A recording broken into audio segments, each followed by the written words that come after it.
हुए वेबिनार में आप सभी का मैं हार्दिक स्वागत करता हूं, हार्दिक अभिनंदन करता हूं। जैसा कि आप सभी लोग जानते हैं कि हमारा लगभग पिछले 1-2 माह से लगातार हरित वन क्रांति के वेबिनार से हो रहे हैं, क्योंकि वर्तमान स्थिति को देखते हुए जो है हम लोग ग्राउंड पर अभी कार्य नहीं कर सकते, तो हमने ये सोचा कि जो है इस प्रकार से हम लोगों से जुड़े और हमारी जो विचार हैं, हमारे जो कार्य हैं वो लोगों तक पहुंचे और इस प्रकृति के लिए जो है हम जो भी कार्य कर रहे हैं वो जन जन तक पहुंचे। तो इसलिए हमने जो है ये वेबिनार कार्यक्रम हम लोगों ने शुरू किया।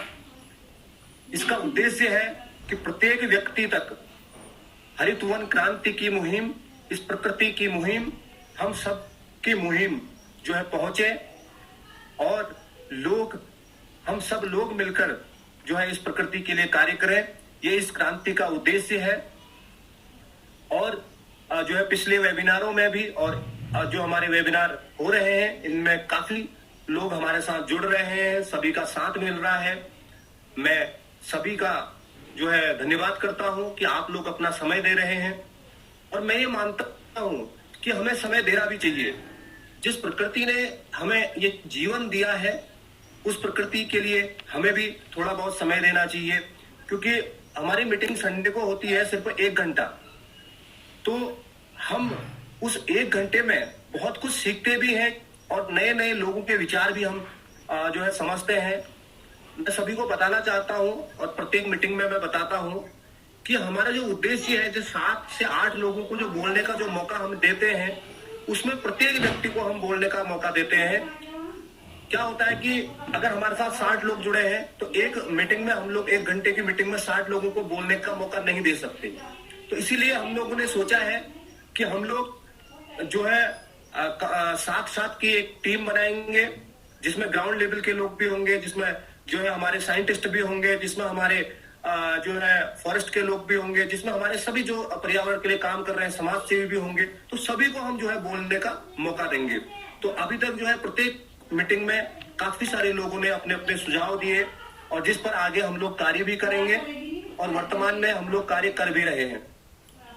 तो साथियों, मैं सभी से चाहता हूं और सभी से एक निवेदन भी करना चाहता हूं कि देखिए, इस प्रकृति ने हमें जीवन दिया है और हमें इसके लिए कार्य करना है। जब तक हम भावनात्मक रूप से नहीं जुड़ेंगे तब तक हम इस कार्य को आगे नहीं बढ़ा सकते। हाल ही में जो है आपने देखा होगा कि हमारे बीच जो है उत्तराखंड से सबसे बड़े विश्व में प्रख्यात पर्यावरणविद सुंदरलाल बहुगुणा जी हमारे बीच नहीं रहे। मैं हरित वन क्रांति की पूरी टीम की ओर से उन्हें भावपूर्ण श्रद्धांजलि देता हूं, अर्पित करता हूं। उनसे हमें सीखना पड़ेगा। ऐसे महानुभावों से हमें सीखने की जरूरत है। मैं उनसे मिला हूं पर्सनली, जो है मेरी उनके साथ मीटिंग हुई है और उनके जीवन की जो चीजें थी वो हमने सीखी हैं और मैं उसे चाहता हूं कि हम सब लोग भी उसे अपने जीवन में उतारें। वर्तमान परिस्थिति को देखते हुए, ऑक्सीजन की इतनी कमी को देखते हुए, हम सबको आज प्रत्येक व्यक्ति रहा है कि भाई ऑक्सीजन की कमी हो रही है, पेड़ पौधे लगाने चाहिए, लगातार सोशल मीडिया पर सब कुछ हो रहा है, लेकिन क्या हम ग्राउंड लेवल पर, जमीनी स्तर पर हम क्या कार्य कर पा रहे हैं? क्या हमारा फर्ज नहीं है कि एक पौधा लगाने का? तो ये हमने जो है इस हरित वन क्रांति की मुहिम यही कर रही है कि हम इसको जमीनी स्तर पर उतारें। उसके लिए हम सब को एकजुट होना होगा, एकत्र होना होगा और हमारी मुहिम को आगे बढ़ाना होगा। ये सिर्फ उत्तराखंड की नहीं, पूरे भारत की मुहिम होनी चाहिए, ऐसा मैं मानता हूं, क्योंकि हमारे साथ इस वेबिनार में जो है पूरे भारतवर्ष से लोग जुड़े हैं, चाहे वो नागालैंड से हो, चाहे वो राजस्थान से हो, चाहे वो जबलपुर से हो, चाहे वो महाराष्ट्र से हो, चाहे वो गुजरात से हो। तो हर प्रत्येक जो है जगहों से, ये सिर्फ उत्तराखंड की एक मुहिम नहीं है, ये पूरे भारतवर्ष की मुहिम है। मैं जो है आप सभी का जो है पुनः मैं धन्यवाद करता हूं और मैं चाहता हूं कि जो है हमारे उत्तराखंड का जो हिमालयी क्षेत्र है उसको बचाने के लिए भी हम लोगों को प्रयास करना पड़ेगा। हमारी हरित वन क्रांति की मुहिम भी जो हमारे हिमालयी क्षेत्र है उनको बचाने के लिए भी कार्य करेगी। क्योंकि आज देखिए मैंने देखा इस बार जो अभी वर्तमान में अभी जो 2 दिन पहले जो बारिश हुई है उससे हमारे जो जंगल है या फिर हमारे जो पहाड़ है उनमें बहुत ज्यादा लैंडस्लाइड हुआ है, जमीन खिसकी है। उसका सबसे बड़ा कारण है जो हमारे जंगलों में अभी आग लगी इससे पहले, वो एक बहुत बड़ा कारण था। आग लगने से मिट्टी कमजोर हुई और जो है हमारे लैंडस्लाइड हमारे जो कई जगह के क्षेत्रों में जो है देखा हमने, सड़कें जाम हो गई। और मैं जब जंगलों में कल जो है जंगल में मैंने भ्रमण किया तो कई जगह जो है मिट्टी हमारी खिसकी। तो कहीं ना कहीं बहुत बड़े बड़े कारण हैं, लेकिन उसके लिए सबसे पहले हमें भावनात्मक रूप से जुड़ना पड़ेगा। और इस मुहिम में ये जो कार्य है, इस कार्य में हमें कठिनाइयां बहुत होती है और उन कठिनाइयों का हमें सामना करना पड़ेगा। क्योंकि देखिए ये अगर कार्य इतना आसान होता तो शायद आज प्रत्येक व्यक्ति कर लिया होता और जो है हमें कहने की जरूरत नहीं होती कि प्रकृति को बचाना है। तो हमें हिम्मत नहीं हारनी है, हमें जो है इस वर्ष ज्यादा से ज्यादा संख्या में पौधारोपण करके उनको बचाना भी है। हम लोग यहाँ पर अपने गांव में एक मॉडल तैयार कर रहे हैं। आप लोगों के पास कभी समय होगा तो जरूर इस यहाँ पर आए और देखें कि आखिर यहाँ पर जो है हम लोग किस तरीके से कर रहे हैं, किस तरीके से जल संरक्षण का कार्य कर रहे हैं, चाल खाल बना रहे हैं। कई लोगों का परसों मैं देख रहा था कि सोशल मीडिया पे कमेंट्स आए थे कि भाई हमारे वहां चाल खाल बने हैं, मनरेगा से बनते हैं, ये सब कुछ बनते हैं। लेकिन हमारी यहाँ पर हरित वन क्रांति जो मुहिम है उसमें हम लोग अपने स्तर से बनाएंगे और जो है वो हमारे जो चाल खाल है वो ग्राउंड वाटर को रिचार्ज करेंगे। ये मुझे पूरा भरोसा है और पूरा विश्वास भी है। क्योंकि हम लोगों ने जहां पर भी चाल खाल और ये खंतिया पोखर जो हमने बनाए हैं, मैं फेसबुक पे भी शेयर करता रहता हूं कि वहां पर जो है हमारे चाल खाल जो है पूर्ण रूप से भरते हैं, लबालब भरते हैं। और उसका जो है पिछले 2 वर्षों में परिणाम भी हम लोगों ने देखा है। हम यहाँ पर आके इसको देख सकते हैं। तो ऐसे कई सारे मॉडल्स हम लोगों को तैयार करने हैं पूरे उत्तराखंड में, पूरे भारतवर्ष में। तो इसी के साथ मैं साथियों आप सभी का जो है मैं हार्दिक आभार व्यक्त करता हूं, धन्यवाद करता हूं। हरित वन क्रांति की मुहिम से आप सब लोग जुड़ रहे हैं और मैं चाहता हूं आप लोग अपने अपने स्तर से अपने अपने क्षेत्र में क्या कार्य कर सकते हैं। यही हरित वन क्रांति की मुहिम है। ये कोई एक ऐसी मुहिम नहीं है कि जो है हम एक ही जगह काम करेंगे। ये मुहिम ऐसी है कि मैं क्या कर सकता हूं, हमने खुद से क्या प्रयास कर सकते हैं। ये प्रयास जो है हरित वन क्रांति की मुहिम के अंदर आते हैं। तो प्रत्येक व्यक्ति को, प्रत्येक जो है जो भी हमारे साथ जुड़े हुए हैं, प्रत्येक व्यक्ति को सबसे पहले ये तय करना है कि मैं किस प्रकार से प्रकृति के लिए सहयोग कर सकता हूं, किस प्रकार से प्रकृति के लिए जुड़ सकता हूं। अगर कोई गुजरात में है तो वो वहां पर शुरू करे, कोई महाराष्ट्र में है तो वो वहां पर शुरू करे, कोई मुंबई में है तो वो वहां पर शुरू करे। तो ये हमारी जब तक जिम्मेदारी नहीं बनेगी, ये जब तक हम लोग नहीं सोचेंगे स्वयं से। मैं ये कहता हूं, परसों एक मेरे मित्र का फोन आया अल्मोड़ा से, उन्होंने कहा चंदन भाई जो है हम आपको सहयोग करना चाहते हैं। मैंने कहा आप किस प्रकार सहयोग करना चाहते हैं। उन्होंने कहा चंदन भाई मैं आपको जो है मैं चाहता हूं कि आप जो है पेड़ लगाएं, मैं आपको कुछ धनराशि देना चाहता हूं। मैंने कहा आप एक काम कीजिए, मैंने कहा आप अपने गांव में, मैंने कहा 2 लड़कों को पकड़िए, आपके गांव में युवा होंगे, मैंने कहा आप उनको पकड़िए, मैंने कहा आप उनको जो सहयोग देना चाहते हैं उनको दीजिए और उनसे कहिए भैया ये पेड़ है, इनको जो है आपने सुरक्षित रखना है, इतना सहयोग में दे रहा हूं, ये सुरक्षित रखना है। तो आपके गांव में जो है ये कार्य आसानी से हो जाएगा और वो लोग उसकी रक्षा भी करेंगे। तो इसलिए मैं सभी से चाहता हूं कि हमारी जो मुहिम है वो जन जन तक पहुंचे और आप लोगों के माध्यम से जो भी सहयोग हो सकता है अपने अपने क्षेत्र में वो आप लोग करें।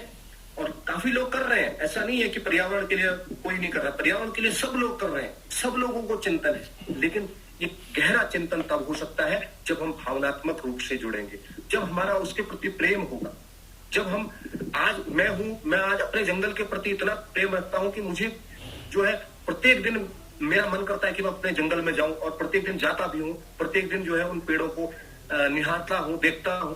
तो ये एक भावनात्मक जो लगाव है जब तक नहीं होगा तब तक हम जो है अपने कार्यों को आगे नहीं बढ़ा सकते। और इस मुहिम को भी आगे नहीं बढ़ा सकते। तो मैं साथियों आप सभी का पुनः धन्यवाद करता हूं, आभार व्यक्त करता हूं कि आप सब लोग इस मुहिम से जुड़ रहे हैं, और जैसे ही हमारा कोविड की जो ये वो है खत्म होगी तो हम उसके बाद सीधे जमीनी स्तर पर जो है कार्य करना प्रारंभ करेंगे। अभी भी जो है कई कई जगह चाल खाल हमारे युवा साथी लोग बना रहे हैं, और जैसे ही बरसातों का समय होगा तो हम पौधारोपण का कार्य भी हम लोग करेंगे। तो इसी के साथ मैं पुनः आप सभी का आभार व्यक्त करता हूं, धन्यवाद करता हूं, और चाहता हूं कि आप हरित वन क्रांति की मुहिम को जन जन तक पहुंचाएं, ताकि आने वाले समय में हम अपनी जो पीढ़ी है उसको सुरक्षित रख सकते हैं, संरक्षित रख सकते हैं। बहुत बहुत धन्यवाद। जो हमारे फर्स्ट स्पीकर हैं मैं उनको वेलकम करना चाहूंगा, श्री निखिल वर्मा जी, साइंटिस्ट हैं, उष्ण कटिबंधीय वन अनुसंधान संस्थान Jabalpur. Nikhil sir, very good morning please. सभी को फिर से मेरा नमस्कार, और हरित वन क्रांति से जुड़े सभी जो टीम मेंबर हैं उनको मैं आभार व्यक्त करता हूँ, उन्होंने मेरे को अवसर दिया है इस मुहिम से जुड़ने के लिए। और ये मेरा पहला तो है कि हरित वन क्रांति से जुड़ने का मौका है। अब मैं सबसे पहले ये बात करना चाहूंगा कि जंगल की जैसे ही बात करते हैं या पेड़ की हम जैसे ही बात करते हैं तो हमारे मन में क्या ख्याल आता है, एक आम व्यक्ति के मन में क्या ख्याल आता है। तो जैसे ही हमारे मन में जंगल शब्द जाता है तो तुरंत ध्यान आता है कि पेड़ पौधे और लकड़ी उससे प्राप्त होता है। मोटी मोटा तौर पे हमें इमारती लकड़ी का पहला ध्यान जाता है, लेकिन जंगल से हमें लकड़ी के अलावा बहुत ऐसे चीज प्राप्त होते हैं जैसे कि औषधि पौधे। अगर हम सब लोग यहाँ पे बैठे हुए हैं अपने अपने कमरे में और जो कपड़े पहने हुए हैं, ये कपड़े कहाँ से आ रहे हैं, कहीं ना कहीं पौधों से आ रहे हैं। आज ये जो पौधों की हम कृषि कर रहे हैं वो कभी ना कभी वो पौधे जंगल में थे, जंगल से हमने उसको वहां से लाया और उसकी खेती करने लगे। अगर हम सुबह उठ के किचन में जाते हैं, हम टमाटर देखते हैं, आलू देखते हैं, या हम पानी के कैन की तरफ हमारा निकल जाता है, या हम बाथरूम में जाते हैं, तो अगर आप सोचिए कि हम बाथरूम में जाए और पानी का नल ना आए, बोले तो पानी ना आए, और किचन में अगर जाए पानी पीने के लिए वहां पानी ना हो। और आज कोविड की वजह से और पिछले कुछ समय में हवा में प्रदूषण की वजह से लोगों को जो है कि सांस लेने में या सांस हवा जैसी बीमारियों से जो है कि सामना करना पड़ रहा है। तो सबसे पहले ये हमें समझना ये पड़ेगा ना कि जब पेड़ पौधों की हम बात कर रहे हैं ना, तो सिर्फ लकड़ी नहीं, उससे हमारे कपड़े मिल रहे हैं, शहद मिल रहे हैं, रेशे मिल रहे हैं, उससे हमारे खाद्य पदार्थ मिल रहे हैं। जब भी पिछले समय जब भी कोई महामारी आती थी या कुछ सूखा अकाल पड़ता था तो हम जंगल की तरफ जाते थे और वहां से कुछ न कुछ खाद्य पदार्थ में मिल जाता था हमेशा। अब समस्या ये हुई कि हम एक ही पृथ्वी हमारे पास है, एक ही पृथ्वी पे हम सभी लोग हैं, सारे प्रजाति के लोग हैं, चाहे वो शेर कहे, भालू कहे, चीता कहे, पक्षी कहे, एक ही घर हमारे पास है। अब इसको इस प्रकार से समझे हम कि किचन में हमारे पास 10 रोटी है, किचन में हमारे पास 10 रोटी पड़ा हुआ है। अब घर में एक मेहमान आ रहा है, कोई बात नहीं, हम लोग एडजस्ट कर लेंगे। 2 मेहमान आया, एडजस्ट कर लेंगे। मेहमान अगर ज्यादा आने लगेंगे तो फिर कैसे होगा, या तो रोटी ज्यादा बनाए, यही हो सकता है ना। तो अब समस्या ये आ रही है कि हमारे जो पृथ्वी है उसमें जो है कि जो वन है, जो जंगल है, वो घटते जा रहे हैं और हमारी जनसंख्या बढ़ती जा रही है, हमारे मांग बढ़ती जा रही है। अब इसको पूर्ति कैसे हो, इसके लिए जो हमारे जंगल है उसको सबसे पहले क्या करना पड़ेगा, बचाना पड़ेगा। और दूसरा क्या है कि हमें पौधे लगाने पड़ेंगे, क्योंकि आज अगर हम लोग सुबह उठते हैं, खाना खाते हैं, पानी पीते हैं, या हवा लेते हैं, या आम खाते हैं, या काफल खाते हैं, तो कभी ना कभी किसी ने लगाया होगा। हम आम खा रहे हैं, हम तो लगाए नहीं थे कभी, हम ऑरेंज खा रहे हैं, बादाम खा रहे हैं, हमने तो पेड़ लगाया नहीं था, लेकिन किसी ने लगाया था और हम खा रहे हैं। तो अब बात ये आ रही है कि हमारे सामने ही जो जलवायु की बात आजकल बड़ी चर्चा हो रही है, सब जगह जलवायु परिवर्तन की बात सब कर रहे हैं। ये जलवायु परिवर्तन है क्या? पानी हवा, जल माने पानी, वायु माने हवा। अब हमारा क्या है कि पानी और हवा में जो मात्रा है हवा वो बदल रहा है, हवा में जमीन पे बदल रहा है, मृदा में बदल रहा है।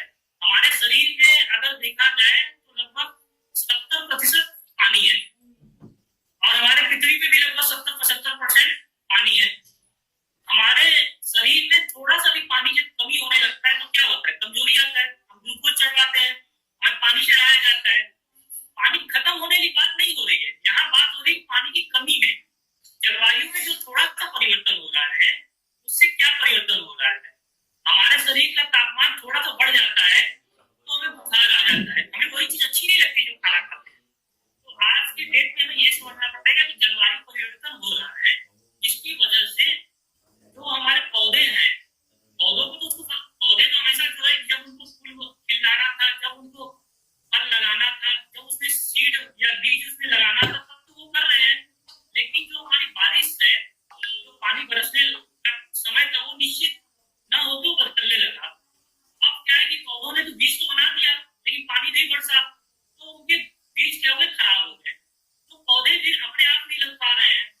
जरूर चीज प्राप्त हो जो हमें प्राप्त हो रहा है। कम से कम तो एक सबसे हम शिक्षा की बात नहीं करेंगे। हम अगर मोबाइल नहीं रहेगा हम जी लेंगे, लेकिन अगर एक हवा नहीं रहा, पानी अगर शुद्ध नहीं रहा, पिछले 10-15 साल में हमने जो है कि घर में लगा लिया वाटर प्यूरिफायर, अब अगला 10 साल जो भी मुहिम है एयर प्यूरिफायर, हर एक के घर में कहीं ना कहीं एयर प्यूरिफायर लगेगा। अभी तक चर्चा इसलिए नहीं हुई क्योंकि मिलता रहा है। सुबह उठे हमने कभी सोचा भी नहीं कि हमें सांस लेना है, हमें ऑक्सीजन लेना है, क्योंकि ये मिलता आता रहा। लेकिन अब हम ऐसे समय की तरफ या ऐसी जगह की तरफ मूव कर रहे हैं कि जहाँ पे हमारा हवा की क्वालिटी और उसकी मात्रा घट रही है, उसमें ऑक्सीजन जो है हमारा कम होता जा रहा है। अब हमें ये विचार करने का समय आ गया है और अपने मुहिम को तेज करने का, सबको जोड़ने का समय अब इसमें आ चुका है। अब हम इसमें देर करेंगे तो हो सकता है कि हमारे जीवन काल में या हमारे आने वाली पीढ़ी को, जो अगली पीढ़ी है, उसको जो है कि बेसिक जो मूलभूत आवश्यकताएं हैं उसी से वंचित होना पड़ेगा। और जो मूलभूत हमारे पास पीने का पानी अगर हवा नहीं है तो फिर खाना नहीं मिलेगा। और जंगल का एक सबसे बड़ा बात ये करना चाहिए कि जंगल हमारा भी घर है। जब हम बात ये करते हैं कि ये पक्षी का घर है, ये भालू का घर है, हिरण का घर है, हमारा भी घर था। और ज्यादा तक हम अगर अपने पूर्वजों को लेकर जंगल में ही थे। ये पिछले 300-400 या 500 साल से हम जो है कि थोड़ा शहरों की तरफ आए हैं, तो हमारा पुराना और असली घर है ना। तो अभी हम लोग क्या करना क्या है कि जो हमारा पुराना असली घर है, जिसकी वजह से हमारा नया घर भी सही बचेगा, क्या है घर नहीं रहेगा तो नया घर की कोई सवाल ही नहीं होगा। तो सबसे पहले हमें ध्यान क्या करना है कि जो हमारे आसपास पेड़ पौधे हैं जो हमें ऑक्सीजन दे रहे हैं बिना कोई पैसा लिए, बिना कोई बताए, हमें कहते भी नहीं कि हम आपको जो है ऑक्सीजन दे रहे हैं, हम आपको पानी दे रहे हैं। और जब पहाड़ों की बात आती है तो पहाड़ों के बारे में ये बातें और भी जो है महत्व की हो जाती है, क्योंकि अगर पहाड़ नहीं रहेगा तो जो हम नदियां देख रहे हैं ना वो नदियां नहीं होंगी। अगर पूरा हमारा पृथ्वी प्लेन हो जाए तो नदियां नहीं रहेगी। सबसे पहले बात क्या होता है ना, पानी बरसेगा और एक तुरंत बह के समुद्र के तरफ चला जाएगा। अब हमारा जो है कि कहीं ना कहीं पेड़ कटने की वजह से, चाहे वो प्राकृतिक रूप से हो या तो आज जंगल में आग लग रहा है, जो कहीं ना कहीं हम जैसे लोगों के कहीं ना कहीं ना समझी की वजह से लगा रहे हैं। जब हम पेड़ बचाने की बात करते हैं या पेड़ लगाने की बात करते हैं तो हम अपनी सेवा करने की बात कर रहे हैं। ये कोई पेड़ लगा के पेड़ की सेवा नहीं कर रहे हैं, हम अपनी सेवा करने की बात कर रहे हैं। अगर हमारे किचन में अगर पराठा न बन पाए, हमारे किचन में अगर चावल न हो गए तो किसको नुकसान होगा? पेड़ को थोड़ी नुकसान होगा। वो जो पेड़ है वो तो जीवित रहेंगे, हमारे अस्तित्व पे खतरा आएगा। हमारा अगर हमें बीमारी हो और अगर औषधि पौधे न हो या औषधि पौधे हो, हमें जानकारी न हो, उसको हम खेती न करें, उसको बढ़ाए न, तो किसका स्वास्थ्य खराब होगा? पेड़ पौधों का। पेड़ पौधे तो ठीक है कि जनसंख्या कम हो रही है, अगर आप बीमार होगे कोविड में, अगर बहुत बड़ी जनसंख्या चली जाएगी तो पेड़ पौधों को कोई दिक्कत नहीं होगा। वो फिर जनसंख्या कम होगी, फिर वो अपने आप को जो है कि अगले साल को ढेर सारा और पूरे पृथ्वी को जो है हरा भरा कर देंगे। अगर मानव अगर इस पृथ्वी से चला जाएगा तो ये पूरा पृथ्वी अगले 20-25 साल में एकदम हरा भरा हो जाएगा। लेकिन चूंकि मानव जो है कि कहीं ना कहीं उनसे फल ले रहा है, फूल ले रहा है, खाना ले रहा है, पानी ले रहा है, कपड़ा ले रहा है, रहने का मकान ले रहा है, तो अब चूंकि हमारी जनसंख्या बढ़ रही है, हमें थोड़ा घर भी चाहिए, हमें रोड भी चाहिए, हमें अपने बच्चों के लिए स्कूल भी चाहिए। तो उन सबको कैसे बचाया जाए, उसको कैसे सुरक्षित किया जाए, उसको सुनिश्चित करने के लिए हमें जंगलों को बचाना पड़ेगा, जंगलों को हमें लगाना पड़ेगा। कौन सी प्रजाति के पौधे लगाएं, वो पौधे के जो बीज कहाँ मिलेंगे, हमें कैसे लगाएं, क्या उसको कितना पानी चाहिए, उसको मिट्टी कैसा चाहिए, वो सब हमें कहाँ से जानकारी, वो हमें खुद पौधे बताएंगे। हमारे आसपास जो पौधे लगे हुए हैं वो खुद ही कहते हैं, वो खुद ही अपने आप बताते हैं कि आप हमारा जो है कि फूल देखिए, आइए हमारे को आकर्षित होइए और हमसे फल बीज ले जाइए। और उसको मानसून पानी बरसने के पहले एक ही काम करना है, पानी बरसने के पहले उसको उचित स्थान पे, उचित मिट्टी पे ढक देना है। और फिर अपने आप ही जैसे बारिश होगा, उसमें से अगर 100 में से अगर 25-20 भी जीवित हो जा रहे हैं, पौधे में बन जा रहे हैं, तो ये बहुत बड़ा अचीवमेंट है किसी भी ग्रह के लिए। आज हमारे सामने कोई अगर छोटा सा पौधा दिखता है तो हम क्या समझते हैं, क्या ध्यान जाता? कुछ भी नहीं ध्यान जाता हमारा। अगर यही पौधा मंगल ग्रह पे दिख जाए, छोटा सा पत्ती दिख जाए, पौधा तो छोड़ो, एक पत्ती दिख जाए ना, तो जो व्यक्ति देखेगा वो पागल हो जाएगा। पूरे पृथ्वी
कैसे आया, कितने लोगों ने लगाया।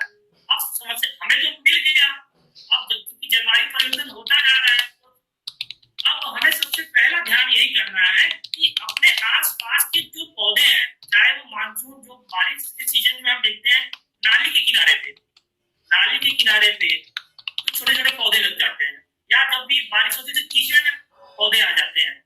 वो पौधे हो सकता है कि हमें लगता है कि बस ऐसे ही है, लेकिन हर एक पौधों को जिनमें एक कोई ना कोई क्वालिटी, कोई ना कोई गुण होता है।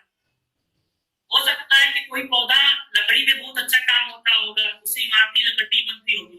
कुछ पौधे ऐसे होंगे कि जिनसे औषधि मिलता होगा, कुछ पौधे ऐसे होंगे जिससे हम कपड़े बना सकते हैं, कुछ पौधे ऐसे होंगे कि कपड़ों को जो हमारा अलग अलग कलर रंगा हुआ है, हमारे कपड़े किसी का सफेद है, किसी का काला है, किसी का नीला पीला हरा है, वो रंग कहाँ से कहीं ना कहीं हमारे प्रकृति से ही आए हैं। तो जो अलग अलग चीजें हम देख रहे हैं, तो सबसे पहले हमें ये भी हमेशा ध्यान रखना है कि जितने भी पौधे हैं वो सब अपने अपने महत्व के हैं। अगर कोई व्यक्ति बहुत अच्छा डांस कर रहा है, हो सकता है कि वो बहुत अच्छा गाना ना गाता हो, या हो सकता है कि उसको तैरना ना आता हो सकता है कि कोई प्रकृति में किसी को उड़ना बहुत अच्छा आ रहा है, लेकिन हो सकता है वो तैरना नहीं जानता हो। मछली अगर यही सोचता है कि उसको उड़ना नहीं आता है, तो वो अपने आप को अभागा या अपने आप को बड़ा ही हीन भावना रखेगा। और पक्षी ये सोचेगा कि हमें तैरना नहीं आता। तो सबसे बड़ी बात है कि हम सबको, जितने भी प्रजाति है जिसमें एक मानव मनुष्य भी है, इन सबको एक ही ने बनाया है, एक ही जो है कि प्रकृति ने बनाया है। अब हमारी और आपकी हो सकता है कि जब कला बनाए या जब भी कोई चित्र बनाए, कोई पोस्टर बनाए, अलग अलग हो सकती है। हो सकता है कि आपका अच्छा हो, हमारा थोड़ा सा 19 हो, किसी और का बहुत अच्छा हो, लेकिन जितने भी प्रजाति है उसको बनाया एक ही व्यक्ति ने, एक ही प्रकृति ने, और सबका अपना अपना महत्व है। तो हमारे आसपास जो भी पौधे हैं उसके बारे में हमें कम से कम जानकारी हो। और जानकारी मिलेगी कैसे? जो वहाँ के दादी नानी, जो बूढ़े बुजुर्ग लोग हैं, हो सकता है कि अपने भाषा में बता दें कि इस पौधे को ये नाम कहते हैं, और उनको पता भी होता है कि उसको कैसे यूज करना है। कि हो सकता है कभी हमें बचपन में फोड़ा हुआ होगा, दादी नानी या माता जी हमारे लिए कहीं आसपास से पत्ती और उसको लगा दिया, वो ठीक भी हो जाता था। तो हमारे आसपास है जो भी चीजें हैं हम भूल गए। हमारे आसपास अभी बारिश होगी, आप देखना कि कई ऐसे पौधे हैं आपने देखा है, लेकिन आपको पता नहीं है कि उसका क्या यूज हो सकता है, वो हमारे लिए कैसे लाभकारी हो सकते हैं।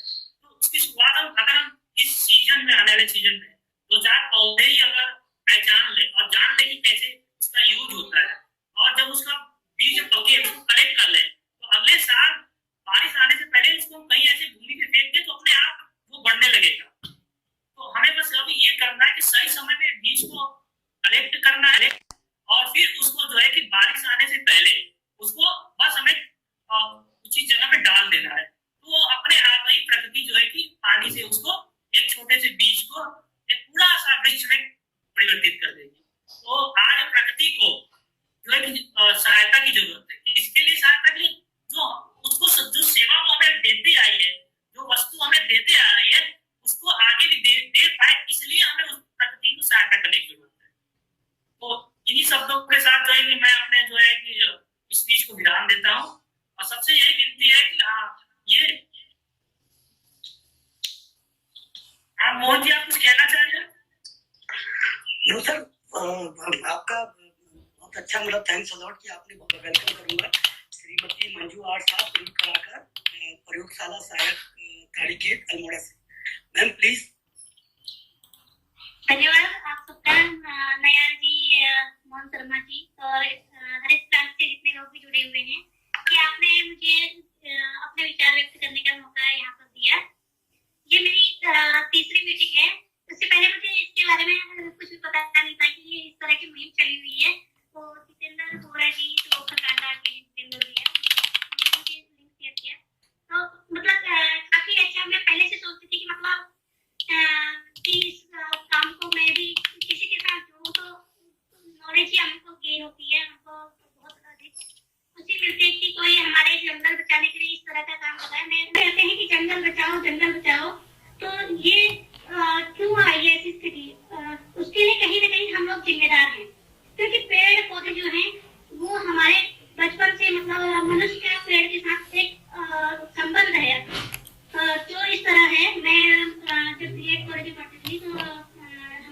डॉक्टर नीता चौधरी मैम है, तो उन्होंने मुझे बताया, उन्होंने मतलब एक कविता जो बताई थी वो मेरे हृदय को बहुत टच कर गई। वो आज भी मैंने संभाल के रखी हुई है। जो उन्होंने पेड़ और मनुष्य के संबंध बताए हैं वो जो इस प्रकार था, मानव जन्मा जिस घड़ी जग में कोले ने, प्रथम बिछोना मैं बना, चैन दिया दिन गए, माता पिता फूले फिरे तुझे गोद में पाए, मैं ही बन गया पालना तुझको रहा झुलाए। बचपन में भी मैं रहा हरदम तेरे साथ, गिल्ली डंडा खेलता था मैं तुझको आ।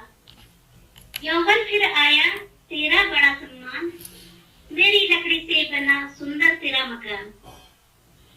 एक पलक तू बैठकर आकर मेरे पास, आज सुनाऊं मैं तुझे यह सारा इतिहास। और अंत में कहते हैं, प्राण पखेरु जब उड़े थोड़ा सारा संसार, अंत समय अर्थी बना मैं भी खड़ा तैयार। तुझे चलाकर आ गए तेरे भाई बंद, साथ तेरे में चल गया यह मेरा संबंध। शंकर बनकर पी गया मैं सारी दुर्गंध, प्राण वायु दी है तुझे देता सदा सुगंध। मतलब इस तरह की पेड़ जो है बचपन से जब बच्चा पैदा होता है उसका पालना उसके काम आता है। जब बड़ा होता है तो गिल्ली डंडा खेलता है और लास्ट घर बनाता है तो उसकी लकड़ियां काम आती हैं। लास्ट में जब चलता है इंसान तो उसकी घर में भी लकड़ियां भी काम आती हैं। और जो उसकी जो धुआं निकलता है उसकी बदबू जो होती है उसको भी वो अपनी ओर सोख लेता है।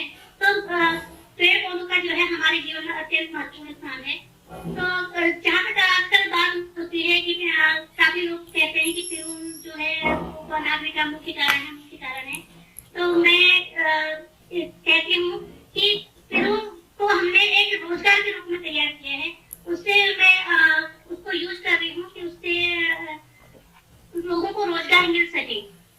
उससे मैं अनेक तरह की आभूषण वगैरह और डिजाइनर शोपीस वगैरह बनाती हूँ, जिससे लोगों को रोजगार तो मिलेगा ही और जो हमारे जंगलों में आग लगने की जो संभावना है वो कहीं एक हद तक रुक जाएगी।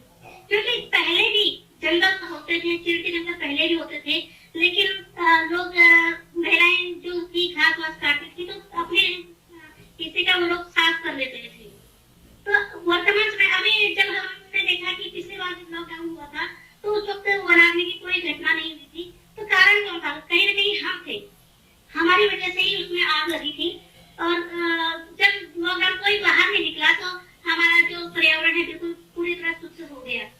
तो हमने ये करना है कि हमारे अपने बच्चों को, जब बच्चा हम देखते हैं जब हम पाश्चात्य संस्कृति को अपना रहे हैं, फादर्स डे, मदर्स डे, इस तरह के डे मना रहे हैं, तो उसको हम नेगेटिव वे में भी कहते हैं कि वो नहीं मनाया। क्योंकि हमारी जो वर्तमान परिस्थिति है, हम लोग इतने अपने उसमें बिजी हो गए हैं कि हम अपने प्रियजनों के लिए थोड़ा सा समय निकाले तो उसके लिए वो डे अपनाए गए हैं। तो हम ये चाहते हैं कि हमारे जो बच्चे हैं तो हम उनको जब पैदा होता है बच्चे का बर्थडे भी मनाते हैं तो उसके जन्मदिन से लेके अगर हम उसका कंटिन्यू अगर हम लगभग 15 से 18 वर्ष तक बच्चा हमारे साथ रहता है तो उसका अगर हम 18 साल तक बच्चे को अपने, उसके बाद उसको बाहर जाना है, 18 साल तक अगर हम बच्चे को अपने साथ रखते हैं तो उसके हर बर्थडे में अगर हम एक पौधा रोपित करते हैं तो 18 सालों में हमारे पास 18 पौधे हो जाएंगे। उसके अलावा अगर हम एनिवर्सरी वगैरह है, बहुत सारी चीज है, तो हम उसको उस तरह से नई तरह से हम उसको जोड़ सकते हैं कि हम उस तरह के उनके नाम का हम पौधा लगाएं तो आगे हमारे जो भूमि है वो काफी हरी भरी हो जाएगी और जो हमारा जंगल है वो बढ़ते जाएगा। जो ये ऑक्सीजन जो हम खरीद रहे हैं फिर वापस हमको नेचुरल ऑक्सीजन मिलने लगी, कृत्रिम ऑक्सीजन पे हम लोग उस पे डिपेंड नहीं रहेंगे। तो बच्चों को जो डिजिटलाइजेशन का युग हो गया है, बच्चे मोबाइल में ज्यादा लगे हुए हैं, तो उनके अंदर एक क्यूरियोसिटी ज्यादा जागृत करनी पड़ेगी कि बच्चों ऐसे बीज उनको दें तो उनको कहें कि देखो आज इसको आप बोगे, कल उसमें पानी डालते रहें, तो बच्चा उसको खुद ही उसको करने लगेगा कि आज मेरा पौधा कितना बड़ा हो गया, आज मेरा पौधा कितना बड़ा हो गया। तो यही मेरा कहना है। Thank you. समय का शायद अभाव कम है तो आप सभी का धन्यवाद। Thank you. बहुत बहुत धन्यवाद मैम। जो है आगे भी आप आशा करता आप जो कार्य कर रहे हैं वो बहुत अच्छा कार्य कर रहे हैं और ऐसे स्वरोजगार से जो है महिलाओं को जोड़ रहे हैं, तो मुझे काफी अच्छा लगा। Mohan sir. Yes sir, thank you. तो thank you ma'am, thanks lot, आपने बहुत ही अच्छी एक तो 2-3 नई जानकारी जैसे पिरूल के बारे में बताया और कंप्यूटर से जुड़ा भी। तो हम आपके लिए बेस्ट विशेष देते हैं हरित क्रांति की तरफ से कि आपकी भी ये मुहिम बहुत आगे जाए और उत्तराखंड में लोगों का जो ये इश्यू है कि रोजगार नहीं है और वो लोग यही रह के रोजगार करें ताकि इसको एक अच्छे एक प्रोग्रेसिव स्टेट के रूप में हम लोग आगे सबकी हेल्प से कर सकें। इन शॉर्ट ऑफ टाइम में अपने next speaker Shri Bhupendra Chaudhary sir को आमंत्रित करूंगा। सर राज्यपाल से प्राप्त शिक्षक हैं। हेलो, आवाज आ रही है सर मेरी? यस हेलो, बिल्कुल आ रही है। कि ये वंदन की धरती है, अभिनंदन की धरती है, ये अर्पण की भूमि है, ये तर्पण की भूमि है। इसकी नदी नदी हमारे लिए गंगा है, इसका कंकर कंकर हमारे लिए शंकर है। और हम जिएंगे तो इस भारत के लिए और मरेंगे तो इस भारत के लिए, और मरने के बाद भी गंगा जल में बहती हुई हमारे अस्तित्व को कान लगाकर सुनेगा ना, तो यही आवाज आएगी, भारत माता की जय, भारत माता की जय। नमस्कार साथियों, आप सभी का स्वागत और अभिनंदन। 1-2 लाइन से मैं अपनी बात को शुरू करूंगा। मेरी चिता सजाने के लिए इन वृक्षों को मत काटो, मेरी चिता सजाने के लिए इन वृक्षों को मत काटो। अगला ही जन्म पक्षियों का मिला तो घोंसला कहाँ मिलाऊंगा। साथियों, आज हमारे देश में वनों का जो प्रतिशत है वो 21.54 भाग जो है वनों का घेरा हुआ है, और जो 17% मनुष्यों की और 18% पशुओं की जरूरतों को पूरा करता है। विकास की शादी में हमने इनका अवैध कटान शुरू कर दिया और जिससे हम देख रहे हैं कि पर्यावरण संतुलन ही बिगड़ गया है। हमने इस विकास की आदि में इतना कटाव इन पेड़ों का कर दिया कि एक सर्वे के अनुसार 3 वर्षों में बिगड़ 5340 वर्ग किलोमीटर वनों को हमने खत्म कर दिया है, और जिससे हमें 2000 करोड़ का नुकसान हुआ है, जिसका खामियाजा आज हम देख रहे हैं।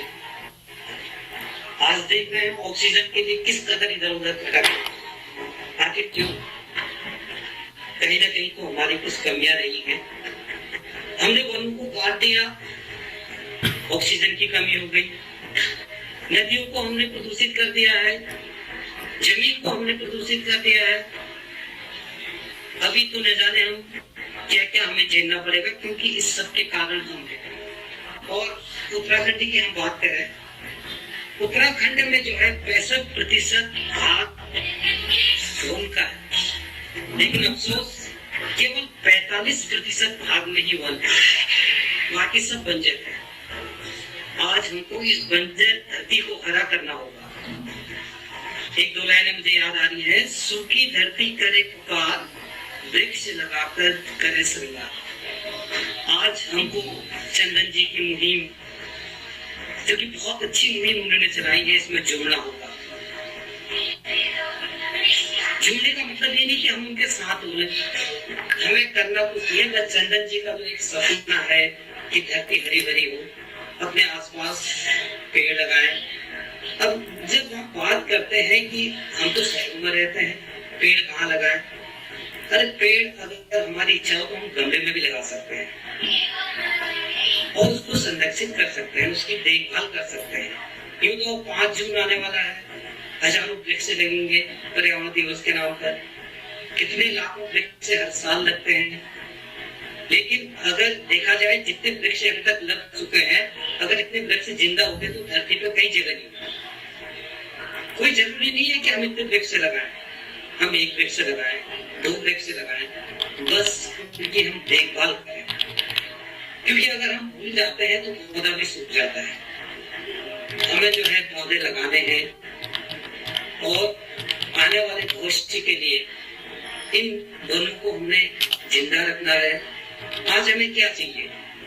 जंगलों से लकड़ी, नदियों से रेत और खेतों से। चंदन जी के एक बार हमारे विद्यालय में चंदन जी आए थे, आपने हमारे विद्यालय में भी जो है देवदार के वृक्ष दिए थे, हमने लगाए बांध के, और कुछ वृक्ष बहुत अच्छे कर रहे हैं। कभी आप आए तो वृक्षों को हमको दिखाएंगे।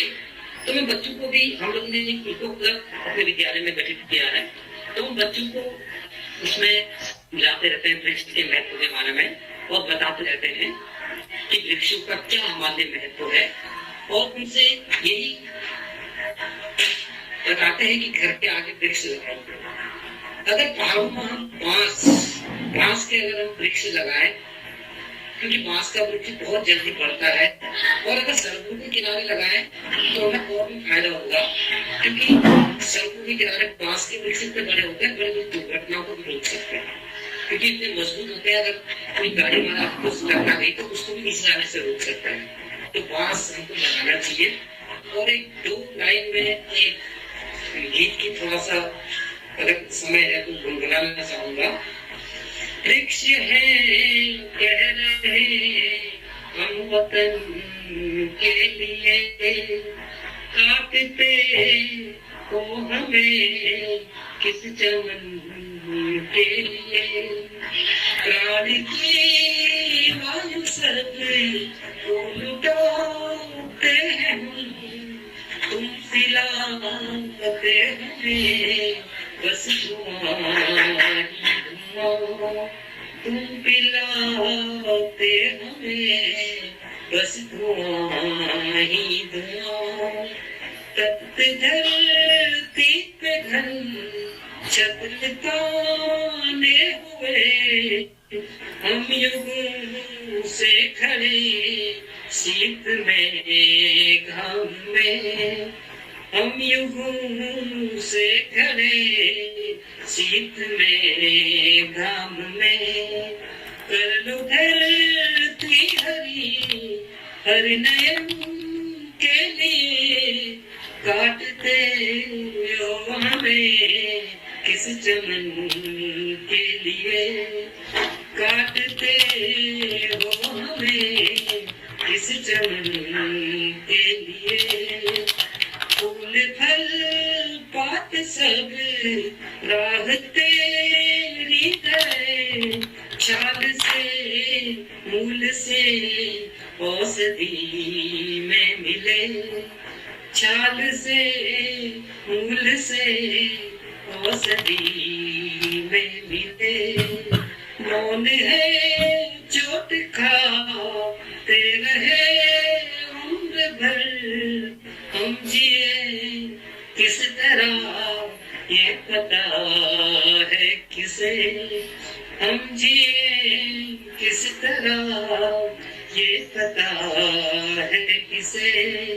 वृक्ष है कह रहे हम वतन के लिए, काटते हो हमें किस चमन के लिए।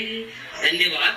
बस सभी से मेरी यही विनती है कि अपने आसपास वृक्ष लगाएं और धरा को सुंदर बनाएं। वेदों में भी कहा है एक वृक्ष 100 पुत्र समान। आज हमें जागना होगा और सचेत रहना होगा। धन्यवाद।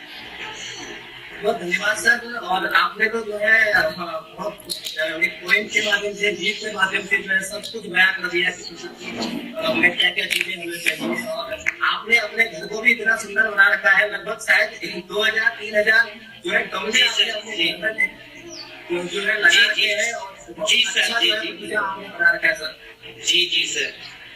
और आप लोग का जो है फोटो हम लोग शेयर भी करेंगे अपने ग्रुप पे भी, हम लोगों ने शेयर किया था। बहुत अच्छा घर आपने बनाया होगा सर। बहुत बहुत धन्यवाद सर आपका। सर अभी बीच में हमने वहाँ हेलो जी सर, हेलो हमने बीच में सुंदर खाल में पेड़ भी बंटवाए थे मेरे एक मित्र के सहयोग से अपने। तो हमने अखरोट के पेड़ बांटे थे पूरे गांव में। तो लोग मिलते हैं तो बताते हैं अखरोट के इतने बड़े पेड़ हो गए, क्योंकि ऐसा है अखरोट का पेड़ जो है बहुत लंबे समय तक जीता है। अगर हम सेब या कोई और पेड़ दें तो ये पेड़ की लाइफ उतनी नहीं होती है और ऑक्सीजन भी उतना ज्यादा नहीं देगा जितना अखरोट या बड़े पेड़ हम लगाए।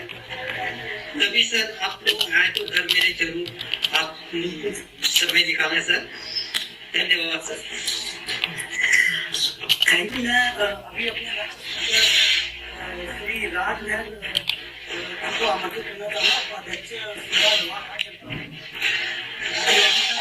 जय मां महाकाली, जय गुरुदेव, जय भद्र विशाल, जय गंगा मैया। सर, मैं राजमहल और अभियंता मनरेगा बालाकोट और उपाध्यक्ष सेवा ग्रुप। सर्वप्रथम चिपको आंदोलन के जनक महसूस पर्यावरणविद स्वर्गीय श्री सुंदरलाल बहुगुणा जी एवं इस कोरोना काल में जिन्होंने अपनी जान गंवाई, ऐसे लोगों को विनम्र श्रद्धांजलि देना चाहूंगा। एवं साथ ही हरित वन क्रांति की टीम को बहुत आभार व्यक्त करना चाहूंगा। इन्होंने ये अवसर दिया आप लोगों के सामने अपनी कुछ बातें रखने का। तो कुछ बातें हैं जिन्हें मैं आप लोगों के सामने रखना चाहूंगा। जैसे सबसे पहले मैं कहना चाहूंगा कि सर, मेरी आवाज आ पा रही है? यस सर, बिल्कुल बिल्कुल आप जी हाँ सर। जानवरों का हमारी खेती पे जो आजकल प्रहार हो रहा है वो क्यों हो रहा है? देखिए, हम आज से अपनी 4-5 पीढ़ी पहले जाए तो वह समय देखें तो उस समय में क्या होता था कि लोग तराई बाबर की तरफ को निकलते थे, दिल्ली लखनऊ की तरफ को निकलते थे, तो वो लोग सारे गांव से पैदल ही निकला करते थे और इनारे जो भी मार्ग होते थे उनके किनारे जो होते थे फलदार वृक्ष वगैरह लगाया करते थे। तो इस तरीके से क्या होता था कि जैसे मैं इस गांव से निकला, चंदन जी अपने गांव से निकले, मोहन जी अपने गांव से निकले, राम श्याम, तो प्रत्येक गांव से एक लाइन बन जाती थी, एक बहुत अच्छी फलदार पौधों की बेल्ट बन जाती थी। तो जिससे क्या होता था कि जंगली जानवरों का हमारी खेतों की ओर आने की उनको जरूरत ही नहीं पड़ती थी। लेकिन वर्तमान परिस्थिति आजकल आदमी इतना आधुनिक हो गया है कि एक ही रात में यहाँ से दिल्ली, देहरादून, लखनऊ वगैरह पहुंच जाता है और ये चीजें हमारे संस्कृति से कहीं विलुप्त होती जा रही है। इसके अलावा एक कारण यह भी है कि पहले क्या होता था कि एक परिवार जो होता था कि 8-10 नाली या कम से कम 8-10 नाली पे खेती किया करता था। लेकिन आज क्या है कि प्रत्येक परिवार अगर औसत निकाला जाए तो एक नाली में भी खेती नहीं कर रहा है, जो कि खेती का दायरा भी बहुत कम हो गया है। अगर उस टाइम में जो होता था 10 नाली 20 नाली पे खेती करते थे किसान, अगर एक नाली 2 नाली जानवर खा भी गया तो उतना फर्क नहीं पड़ता था, वो उतना काउंट में नहीं आता था। लेकिन आज क्या है कि खेती का दायरा बहुत सिकुड़ चुका है। तो एवं जंगली जानवरों को जंगलों में खाने के लिए तो कुछ है नहीं, तो हमारे खेतों की तरफ उनका मूवमेंट ज्यादा हो रहा है। तो इसका निराकरण हम लोग कैसे कर सकते हैं? हमें चाहिए कि हमें पहले की तरीके से जंगलों की ओर लौटना चाहिए, हमारे जितने भी बंजर भूमि है उनकी ओर लौटना चाहिए और वहाँ अधिक से अधिक मात्रा में फलदार पौधे लगाने चाहिए। इसके अलावा आप देख रहे होंगे कुछ समय पहले, 1 महीने पहले, दूसरी समस्या है कि वनाग्नि। हम लोग पेड़ पौधे लगाते हैं लेकिन वो वनाग्नि की भेंट चढ़ जाती है या जो भी है ये इत्यादि जो जंगलों की आग लग रही है, इसका प्रमुख कारण मैं कहूँगा कि जो चीड़ के पेड़ हैं वह ही इसके सबसे ज्यादा प्रमुख कारण रहते हैं। तीसरी जो ज्वलंत समस्या आजकल हमारे समाज के सामने आ रही है, जल संरक्षण की। पहले क्या होता, हम लोग पहले देखते थे कि 8 फीट 10 फीट 15 फीट में ही जो पानी निकलने लग जाता था। लेकिन आज तो भूमिगत जल स्तर इतना ज्यादा गिर चुका है कि 30 फीट 40 फीट में भी बड़ी मुश्किल से पानी प्राप्त हो पा रहा है। मैं तो कई ऐसे उदाहरणों को जानता हूँ जिनके कुएं सूख चुके हैं, उसके बावजूद उन्होंने 20-30 फीट खुदाई, उसके बावजूद कुएं होने के बावजूद उसके नीचे 20 फीट खुदाई और की, लेकिन उसके बावजूद भी वो पानी प्राप्त नहीं कर पाए। क्योंकि भूमि का जल स्तर ही इतना गिर चुका है। एवं इसके अलावा मैं कहना चाहूँगा कि कुछ प्रजाति के पौधे ऐसे हैं जैसे कालभसी घास है, गाजर घास है, या चीड़ के जो जंगल हैं वो हमारे वनों के लिए, हमारे जंगलों के लिए कहीं न कहीं एक असुर की तरह कार्य करते हैं। ये रक्त बीज की तरह हमारे जंगलों को कहीं खाए जा रहे हैं ये। और मैं कहना चाहूँगा मंच के माध्यम से भी और सरकार से हमारी आवाज पहुंचनी चाहिए कि ये एक बीमारी की तरह हमारे वनों को जकड़ चुके हैं। जैसे बीमारी का क्या होता है, जैसे शुरू में तो क्या होता है, अगर बीमारी फर्स्ट स्टेज में हो तो वो केवल परहेज करने से भी सही हो सकती है, दूसरे में दवाई वगैरह लेने से सही हो सकती है। अगर उससे थोड़ा आगे और बढ़ जाए तो वो उसका चलाना पड़ता है। लेकिन अगर लास्ट स्टेज में पहुंचे तो उसको एक ऑपरेशन के तहत खत्म करना पड़ता है, उसे उसका ऑपरेशन करना पड़ता है। तो मैं कहना चाहूंगा कि चीड़ के जंगल है, या गाजर घास है, कालभसी घास इत्यादि इस तरीके की जो घास वगैरह है, जो प्रजातियां हैं, इनको एक ऑपरेशन के तहत खत्म करने की जरूरत है। और मैं ज्यादा वक्त न लेते हुए मैं आप लोगों के सामने रखना चाहूंगा कि मैं यहाँ अपने क्षेत्र में मैंने 2019 में जो है लगभग 12,000 से 15,000 लगभग पेड़ लगाए, और 2020 में ज्यादा नहीं लगा पाया, 7,000 लगभग तक ही पेड़ में लगा पाया। और 2021 में मेरा लक्ष्य है कि 15,000 से 20,000 पेड़ अपने क्षेत्र में मैं और लगाना चाहता हूँ। इसमें हमारे उद्यान विभाग अधिकारी श्री रावत जी ने भी पहले काफी अच्छा साथ दिया 2019 में।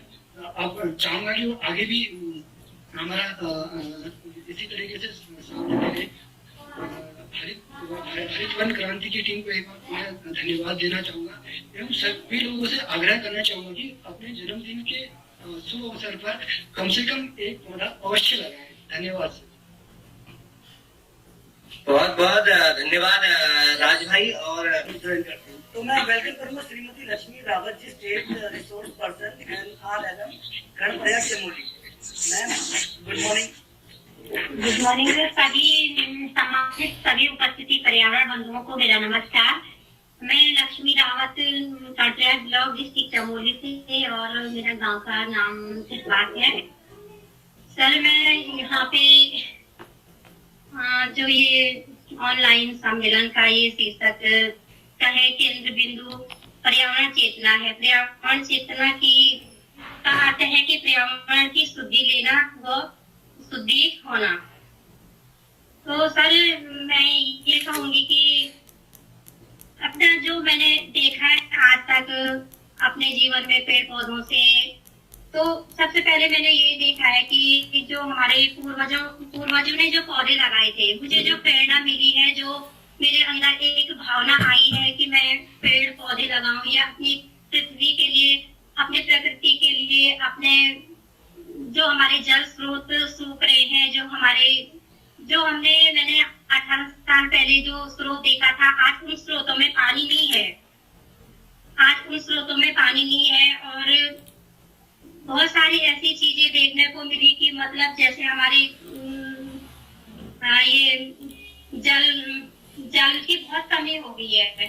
तो पहले क्या हुआ करता था कि पर्यावरण पे ज्यादा ध्यान देते थे पूर्वज लोग, जैसे हमारे दादा दादी, तो उन्हें बहुत अच्छा एक अपना जंगलों में एक छानी बना रखी थी। तो उनके इतने प्रकार के पौधे लगाए थे, इतने प्रकार के, वहाँ पे काबल का पेड़ था, वहाँ पे बुरांस था, बांस का पेड़ था, रिंगाल थी, और अनेक प्रकार के घास लगा रखे थे।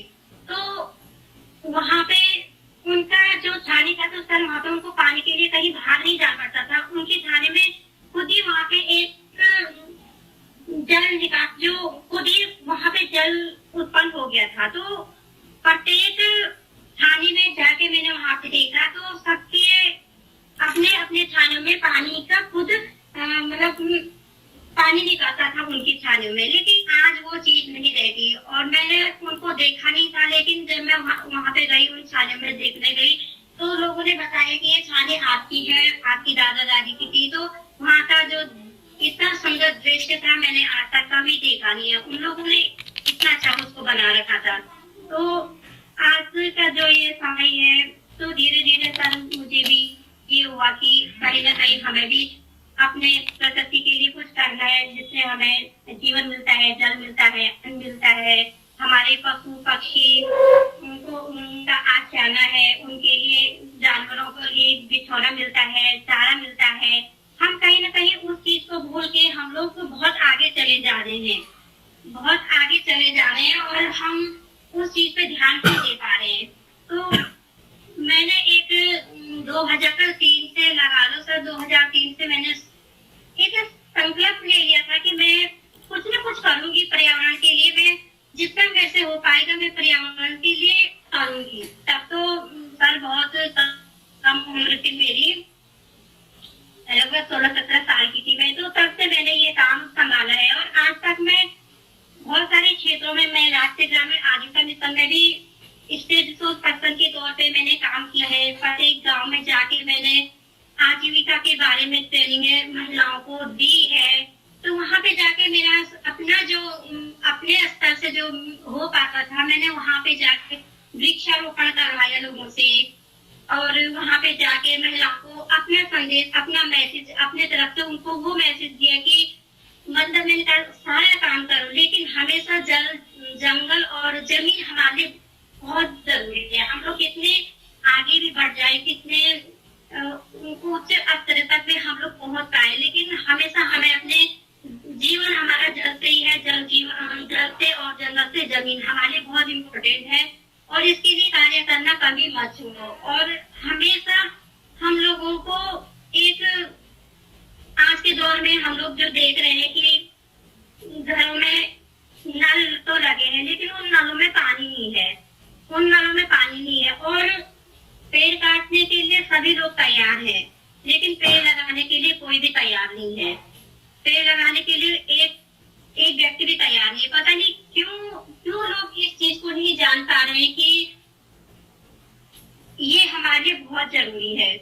तो सर बहुत सारी चीजें ऐसे कर मैंने 2003 से इस काम को शुरू किया। लगभग 20-25 हजार पेड़ तो मैं खुद के लगा लिए होंगे और मैंने इसमें मेरे साथ कम से कम 120 महिलाएं ऑलरेडी जुड़ चुकी है और हर साल हम लोग पेड़ पौधे लगाते हैं, हर साल हम लोग पेड़ पौधे लगाते हैं। लेकिन बहुत सारी दिक्कतें भी आती है सर। पेड़ पौधे लगाने की बात तो मैं कर देती हूँ, लेकिन वहाँ पे ये होता है कि आजकल लोगों को रोजगार, लोग परिवार से मतलब इतनी स्थिति नहीं है कि जो कि अपने आसपास से लोग पेड़ लगा पाए या खरीद पाए। और तो उनके लिए मैंने यहाँ पे थोड़ा सा अपने हाथ से जो भी वैसे होता है, जो भी मुझे थोड़ा बहुत इधर उधर से मैं अपनी जो इनकम करती हूँ, उस इनकम से मैं सर कुछ ना कुछ जितना वैसे हो सकता है हर साल में उन लोगों को पेड़ लगाने के लिए दान भी करती हूँ, अपने हाथ करके देती हूँ। मैंने 2016 में एक अभियान चलाया था सर यहाँ पे, उसमें लगभग एक ग्रुप ने काम किया था 10 महिलाओं ने। लेकिन उस काम के लिए उन महिलाओं को मतलब उनको चाहिए था कि हमें रोजगार मिले, हम फ्री सेवा नहीं करेंगे, हमें रोजगार चाहिए। तो रोजगार के लिए सर मेरे पास उतना था नहीं, लेकिन मेरी एक इच्छा थी कि मैं एक प्लांटेशन बनाऊं। लेकिन मुझे बाहर से कहीं से कोई मतलब सहायता नहीं मिली। तो उस समय मैंने एक राउंड किया था आजीविका में, तो 15,000 रुपये मुझे मिले थे। तो मैंने उन्हीं 15,000 में से उनका पेमेंट कर दिया, लेकिन उनसे फिर भी मैंने एक प्लांटेशन लगवाया है।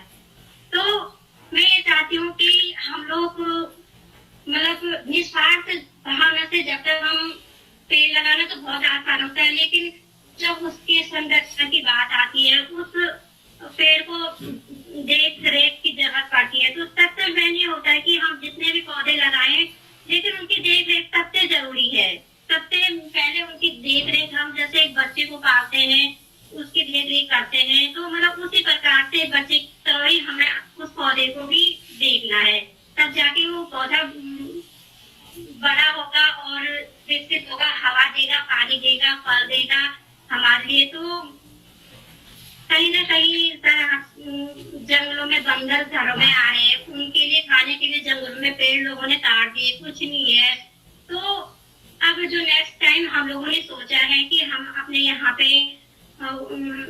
फलों का ही वो लगाए, जो कि उनके लिए जो जंगली पशु आ रहे, हमारे खेतों में आ रहे, घरों तक पहुंच जा रहे हैं, तो उनके लिए जब कुछ रह नहीं गया जंगलों में, तो उन्होंने घर में आना ही है। तो उनके लिए ये है कि जैसे अमरूद हो गया, आम हो गया, तो अनेक प्रकार के फलदार अगर वृक्ष हम लोग लगाए, तो उन वृक्षों से, उन पौधों से कम उन लोगों के लिए भी मतलब भोजन की व्यवस्था हो सकती है। हम लोग तो माना भगवान ने हमें बुद्धि विवेक दिया, हम लोग कर सकते हैं, लेकिन वो तो पशु है, वो कर नहीं सकते हैं। इसलिए हमने सोचा कि हम लोग आने वाले समय में ऐसे ऐसे प्लांटेशन लगाएंगे अपने नजदीक के क्षेत्र में ही, अपने सारे जो भी हमारा ब्लॉक स्तर है, जिला स्तर है, हम ये चाह रहे हैं कि स्टेट स्तर है, तो सभी लोगों को मतलब मेरा एक ही है कि मतलब कम से कम अपने बच्चों को भी ये प्रेरणा जरूर अपने घर से मिलती है, प्रेरणा अपने बच्चों को ये प्रेरणा जरूर सिखाएं या दें कि मतलब पेड़ पौधे जरूरी है हमारे जीवन में। उसको साल में 1 या 2 बार जब भी उनसे हो पाता है, किसी यादगार में, जैसे अपने पितृपक्ष में पितरों के नाम से पेड़ लगा दिया, उस पेड़ की देख रेख कर दी, या किसी के जन्मदिन पे हम लोग इतना मनाते हैं, तो एक पे हम लोग उस दिन अपने बच्चों से लगा सकते हैं, तो वो एक यादगार भी हो जाएगा और एक पौधा भी तैयार हो जाएगा हमारे लिए। तो जैसे आज वही स्थिति हमारे जंगलों की है कि जैसे एक समय में हुआ था, और पूरे समय में कहा जाता है देवी भागवत की, जब दैत्यों ने पूरे पृथ्वी का संहार करके पृथ्वी पे कुछ नहीं बचा था, एक तृण भी हरा नहीं बचा था, तो हमारे जो पंडित लोग थे, हमारे जो विद्वान लोग थे, जिन लोगों ने लाखों करोड़ों वर्ष तपस्या की और उन्होंने माँ भगवती से प्रार्थना की कि हे माँ हमारी रक्षा करो, हम इस पृथ्वी पे कैसे रहे। तो उसी प्रकार माँ शाकंभरी देवी ने अपने नेत्रों से वर्षा की थी और हमारे पृथ्वी में हरा तृण दिया था। तो मैं ये कह रही हूँ कि मतलब आज इसी तपस्या करने की हम लोगों को फिर से जरूरत पड़ गई है, फिर से हम लोगों को जरूरत पड़ गई है। तो हम लोग कम से कम उस चीज को समझे, आज हमारी पृथ्वी हरी भरी है तो हमें इसको बचाना चाहिए। एक दिन ऐसा भी आ सकता है कि मतलब हम लोगों को पेड़ देखना बहुत मुश्किल हो जाएगा, बहुत मुश्किल हो जाएगा। जो आज का दौर है कि लोग समझ नहीं पा रहे। तो मैं हरित वन क्रांति में नयार जी का भी बहुत बहुत आभार व्यक्त करती हूँ, जिनकी वजह से आज मुझे भी एक मौका मिला। भले मुझे ज्यादा कहना नहीं आता है, पर ये है कि जितना भी मुझे लगता है कि हम लोगों को करना चाहिए और आज मुझे बोलने का एक मौका मिला, तो मैं इसमें जुड़े भी, मैं चाहती हूँ कि सभी लोग इसमें जुड़े, सभी इस मुहिम को एक मिशन बना के आगे चलाएं और हर बच्चा, हर युवा, हर महिला, हर बच्चा भी इसमें अपना योगदान दे और इस चीज को बहुत आगे तक लेके चलेंगे। और मैं बद्री विशाल जी से ये प्रार्थना करूंगी कि जो ये हरित वन क्रांति मिशन है, इसको आगे ऐसे ही बढ़ते रहे। और आप सब लोगों का एक बार फिर से धन्यवाद करती हूँ।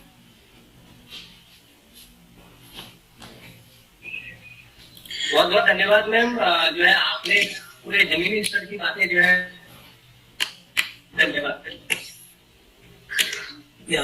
Thank you Lakshmi ma'am. हम मतलब रियली बहुत थैंकफुल है आपके, जो आपने शुरू से अपने बच्चों से जो एफर्ट इन्वायरमेंट के लगाए और आप कर भी रहे हैं। चाहे कितने भी प्रॉब्लम आपने फेस किए, लेकिन स्टिल आपके पास अभी भी वो विल पावर है और वो एम है कि आप आगे भी इन्वायरमेंट के लिए कार्य करते रहेंगे और उसमें अपने जो आपके उधर के टीम मेंबर हैं या जो भी आपका समूह उसको प्रेरित करते रहेंगे। So thanks a lot, ma'am. मैं एक बार फिर इसमें मैं सब स्पीकर से एक बार बहुत ही मतलब थैंकफुल हूँ हमारी पूरी टीम की तरफ से, और जिसमें भी आप लोगों ने अपना कीमती टाइम निकाला है। और हमारी विशेष यही रहेगी कि प्लीज इस पैंडेमिक में आप अपनी और आप और अपनी फैमिली आपकी सुरक्षित रहें कोरोना के उससे। और बाकी जो इस मुहिम को आगे बढ़ा रहे हैं उसमें हम डेफिनेटली करेंगे, और 1 by 1 अगर मिलना भी होगा तो हम आप सभी से मिलेंगे भी। So Chandan sir, now over to you please. आप एक बार फाइनल कमेंट और क्लोजिंग स्टेटमेंट करेंगे तो पुनः जो है आप सभी का बिल्कुल मैं धन्यवाद करूंगा। और आप सब लोग जुड़े, मुझे आशा थी कि आज जो है बहुत कम लोग जुड़ पाएंगे, लेकिन आज मुझे लगता है कि शायद हमारी 60 क्रॉस जो है आज हमारे साथ लोग जुड़े, और सब अच्छे लोग जुड़े। आप सभी ऑलमोस्ट 70 या तो मतलब तरक्की हम लोग कर रहे हैं, हमारी टीम तरक्की कर रही है, और हमारी हरित क्रांति की मुहिम जन जन तक पहुंच रही है। मेरे पास भी काफी सारे कॉल्स आ रहे हैं और काफी सारे लोग जुड़ना चाह रहे हैं। मुझे आशा है, क्योंकि देखिए आशा ही जीवन का जो परिभाषा है वही आशा है, तो मैं ये मानता हूँ।